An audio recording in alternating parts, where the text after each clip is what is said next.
ഞാൻ നേരത്തെ പറഞ്ഞല്ലോ, സുരേഷ് ഗോപി എന്തോ വലിയ തോതിൽ തൃശ്ശൂരിനെ മാറ്റിമറിച്ച് കളിയുന്നുള്ളൊരു വ്യാമോഹത്തിലായിരുന്നു BJP. ഇപ്പോൾ അവർ തന്നെ അത് ഉപേക്ഷിച്ചുകൊണ്ടിരിക്കുന്നു എന്നാണ് എനിക്ക് മനസ്സിലാക്കാൻ കഴിയുന്നത്.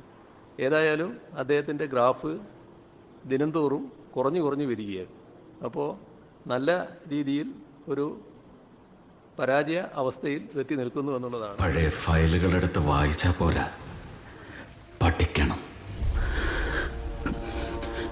ചാരമാണെന്ന് കരുതി വെറുതെ ചകയാൻ നിൽക്കണ്ട. കനല് കെട്ടിട്ടില്ലെങ്കിൽ പൊള്ളം.